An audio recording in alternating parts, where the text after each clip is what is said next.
You're born beneath the blazing Egyptian sun, not as a prince, but with shackles biting your ankles, a slave in the shadow of the pyramids. Every sunrise means another day, hauling stones, praying your back doesn't break before sundown. You dream of freedom, but here, even hope is a luxury. What if this was your life? Would you fight, flee, or simply endure? This is Lost Legacy Refound, where you step into the sandals of the forgotten. Want to discover the untold nightmare behind the Pharaoh's golden mask? Tap subscribe and live a day as Egypt's invisible soul. Your story begins now. If you want this tailored for other titles, just send them my way. You're 5 years old, and the first thing you remember isn't your mother's face or your own name. It's the taste of dust and the bite of a leather whip. Welcome to the Nile Delta, 1400 BCE, where you're not a person, you're property. The priests say Pharaoh is a living god. For you, he's just the reason your world is nothing but mud, sweat, and terror. Your family's hut is made from reeds and broken dreams. You wake up before the sun, the river mist clinging to your skin, a shiver that has nothing to do with cold. Your mother whispers a prayer to Isis that you won't get chosen for the day's work gang. Luck's never been your friend. By 6. You know the sound of overseer sandals? The slap on hard-packed earth that means it's time to line up, eyes down. You flinch at every shout. The overseer's stick finds your skinny legs if you're not fast enough. 1 mistake, no food. 2 mistakes, the stick. Again, 3. You don't ask what happens at 3. Work starts before Ra's light touches the fields. You're sent to drag stones for a new royal tomb.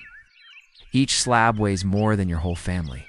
Your job is to keep the ropes wet so they slide, but the ropes burn your hands raw.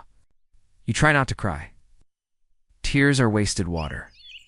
Older boys tease you. If you die, at least the Nile will carry you somewhere better. You want to believe them, but when the overseer isn't looking, they steal your bread ration. Your stomach gnaws at itself.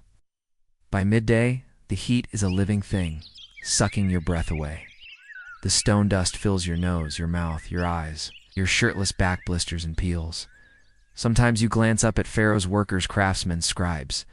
Even a few who look like you, but have collars of gold, not rope. They laugh as you stagger past, but you're invisible to them, not even worth their pity. Once you spot a girl your age across the worksite, she flashes a shy smile, sneaks you half a dried fig. It tastes sweeter than anything you've ever known. That night, you dream of pyramids that touch the stars, in a world where nobody owns you. But the next morning, she's gone. Her family relocated at Priver, the adults whisper. You never see her again. At night, your mother checks your back for fresh welts. She hums a lullaby, ancient as the river itself. You ask why you can't just run away? She just pulls you close, her eyes shining. We're reeds in the wind, my child. We bend or we break. When you're 8, Pharaoh dies. The city explodes in mourning and violence. The new Pharaoh wants his own pyramid, bigger, grander, built twice as fast. The overseers grow crueler.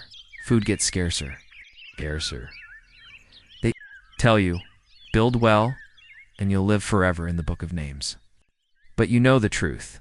The only record of you will be calloused hands and missing years. One night, the work gang stumbles upon a hidden scroll and ancient stories about gods who free the oppressed. You read none of it, of course, but an old man whispers its meaning in the dark.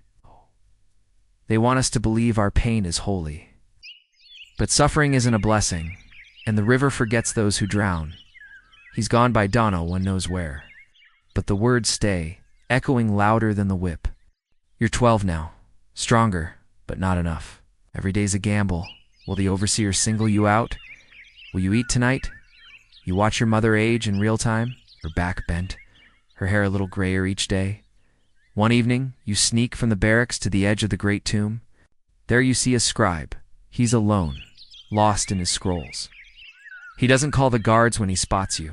Instead, he asks your name, your real one, not the work tag tied around your wrist. When you stammer it out, he repeats it softly as if saving it from the Nile's endless forgetting. He shows you how to draw a single hieroglyph or reed in the wind. You trace it into the sand. For a heartbeat, you're not a slave. You're a story. The moment ends with a shout guard's spot. You, The scribe covers for you, but the overseer's not fooled. He drags you back, beating you until the world turns red and black. You stop dreaming. Survival means shrinking, making yourself small, invisible. One day blurs into the next, hauling stones, patching cracks, surviving. Sometimes the scribe leaves, scraps of bread where he knows you'll find them. A risk for both of you. At 15, you're taller than most, strong despite the scars. Pharaoh's pyramid rises higher, but so did the dead. You're forced to help entomb the bodies of workers who didn't make it. See your future written on their faces, empty, used up, forgotten. Then the Nile floods higher than anyone remembers. Crops fail. People are starving. Desperate, some slaves plan to escape into the night. They beg you to come. You hesitate. Freedom is a word heavier than any stone. At dawn, the overseer discovers the plan. Traitors are punished publicly. As a warning, you want to scream, to fight, to run. But you remember your mother's words, reeds in the wind. That's what you are. Bending, surviving, remembering. At 20, the tomb is finished. The pharaoh's body is sealed inside. Overseer lines you all up and says, "You built eternity." But you know the truth. You've built a grave for your dreams, a monument to survival, not glory. Years later, children will ask why the pyramids stand. They'll say, "For the pharaohs." But the truth is each stone is a memory, a scar, a whisper of those whose names were never written, yours among them. And still, if you listen close, you'll hear it, the river.